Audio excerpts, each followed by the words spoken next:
Hello everyone. Welcome back to Sustainable Living with Shilpa Reddy, powered by Planet Green's Farm Natura, a new beginning to your life.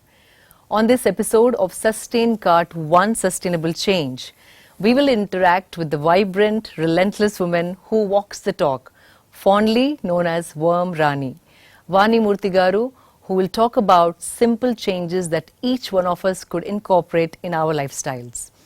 We hope to stand as a guide for those who chose to tune towards sustainable life choices. This episode is brought to you by SustainKart. For yet another episode, we have Worm Rani Garu, who will share her knowledge.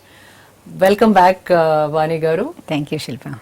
I have seen and learned so much from your kitchen. And I personally feel your kitchen is probably one of the most sustainable kitchens that I have seen. And you practice so many aspects of it.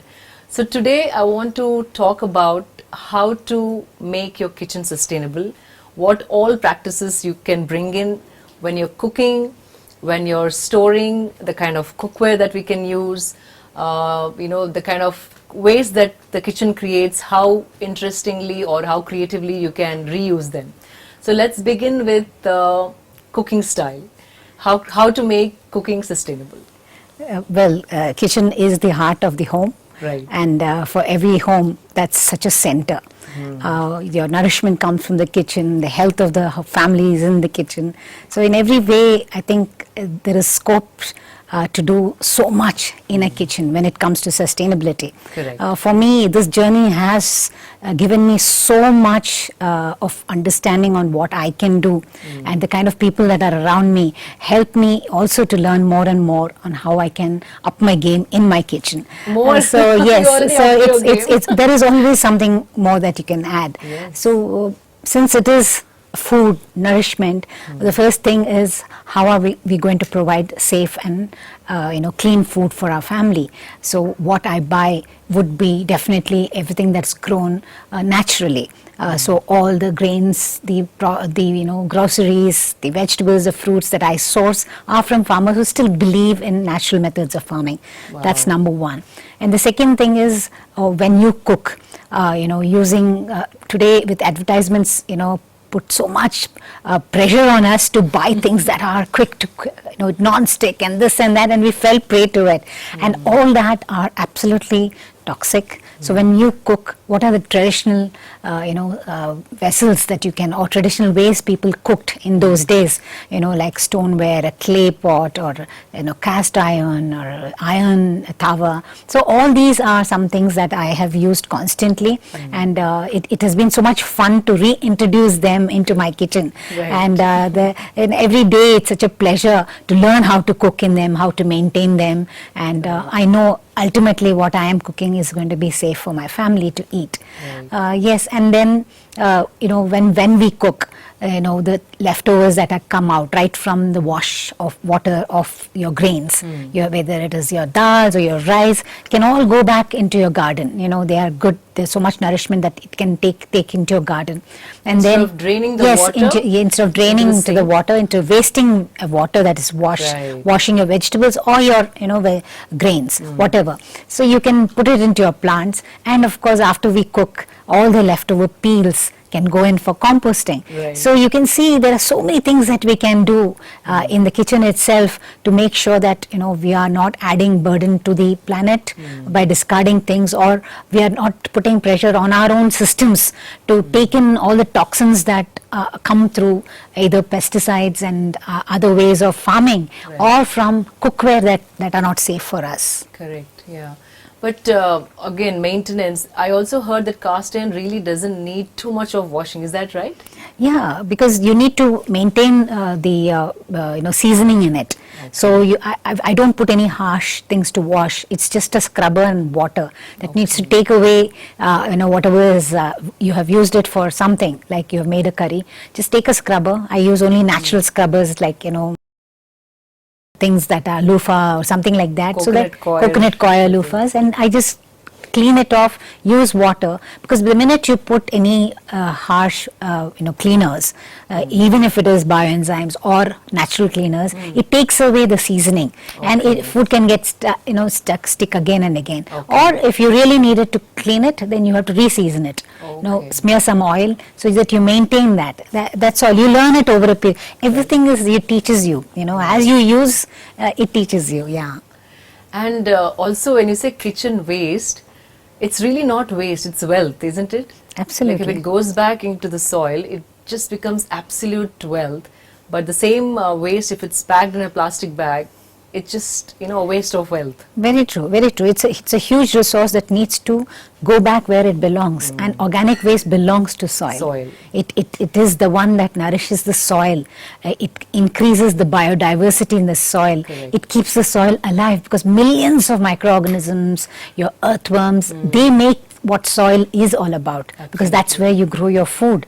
So we can see a direct closing the circle within your home, that you can, what would have otherwise landed up somewhere in a land dump, polluting the environment, not just the air with methane, it's the water, the leachate that gets into the water, and of the soil around that land dump, which gets contaminated. So we are in fact doing a great service to the ecosystem by holding a great resource and putting it back to where it belongs. So composting is a process of converting that into something that the plants can absorb, directly, and that's what you're feeding the soil, and the soil feeds the plant, and the plant in turn feeds us. So you can see the nutrient cycle stays right there. So gratifying, actually.